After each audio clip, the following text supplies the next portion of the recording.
Salut à toutes et à tous, j'espère que vous êtes super en forme aujourd'hui. Ici c'est Mike Legoville, le stresseur de code. Alors, dans les vidéos précédentes, on a commencé les boucles. On a vu qu'est-ce que c'est que la boucle while, qu'est-ce que c'est que la boucle for. Et aujourd'hui, je vous propose de découvrir ensemble qu'est-ce que c'est que la boucle do while, la troisième boucle, ok, que vous pouvez utiliser aussi en langage C, ok. Très bien. Donc, ce que vous devez savoir, c'est que ce n'est vraiment rien de bien compliqué. La boucle do while, elle est très très similaire aussi à la boucle while. Seulement, la boucle do while, vous allez exécuter votre instruction au moins une fois. Si vous décidez d'utiliser une boucle do while, alors mettez-vous en tête que vous allez exécuter votre ou bien vos instructions au moins une fois. D'accord?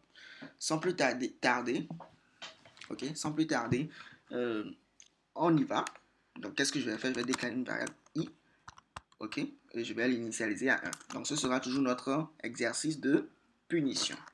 Donc, voilà. Donc, tout comme la boucle while, au niveau de la boucle do while, bon, vous allez faire votre initialisation si besoin. Vous faites votre initialisation si besoin. Faites-la maintenant, ok? Donc, do while, ok? Donc, c'est comme ça, do while. Et ici, vous allez pouvoir agir. Bon, en fait, pas agir, mais ici, vous allez mettre votre condition. Donc, c'est ici que vous allez mettre votre condition. Et c'est comme ça que la boucle do while se présente. Donc, do while. Voilà. Il y a un point virgule à la fin. Maintenant, je vais mettre ici la condition. La condition, c'est quoi? I inférieur ou égal à... Bon, je vais m'arrêter à 10 parce qu'un million, c'est un petit peu trop. Et je vais mettre quoi? Printf. Ok. Je vais mettre ici, je ne bavarderai plus en classe. Anti/n. Et moi, maintenant, je vais mettre le point virgule. Voilà. Maintenant, vous voyez, j'ai fait ceci. Je ne dois pas oublier de faire quoi? D'agir sur ma condition. Voilà. OK? Donc, ici, il va venir. I est à 1. Il va afficher I. Il va afficher, je ne bavarderai plus en classe une fois. Il va passer à 2. Et c'est après, lorsque il sera à 2, qu'il va vérifier. Est-ce que 2 est inférieur ou égal à 10? Oui. Alors, il va revenir ici. Il va afficher cela. Il va incrémenter à 3. Est-ce que 3 est inférieur ou égal à 10? Oui. Il va revenir ici. Et il va continuer ce processus-là jusqu'à ce que le i soit égal à, par exemple, 10. Lorsque le i sera à 10, il va vérifier est-ce que 10 est inférieur ou égal à 10. Il va vérifier que c'est oui. Il va revenir ici. Il va l'afficher pour la 10e fois. Il va incrémenter le i à 11. Et vu que 11 n'est pas inférieur ou égal à 10, il va quitter la boucle. Et ici, je vais juste mettre ici printf.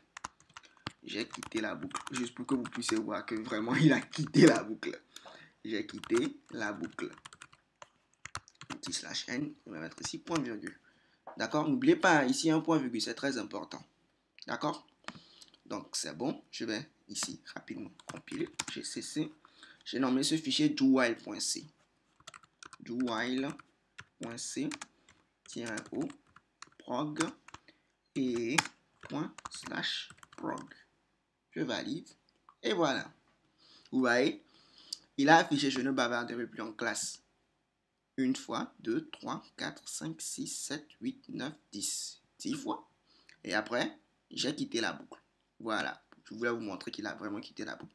Donc, ce que vous devez retenir, voilà. Ce que vous devez retenir dans cette vidéo, c'est qu'au niveau de la boucle do while, vous allez exécuter votre bloc de code au moins une fois. Votre bloc d'instruction, vous allez l'exécuter au moins une fois.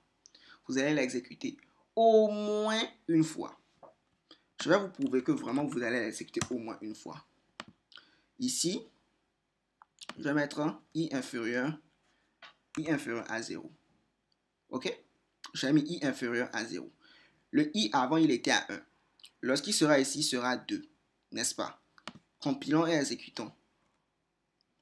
Vous voyez? Il a affiché je ne bavarderai plus en classe au moins une fois.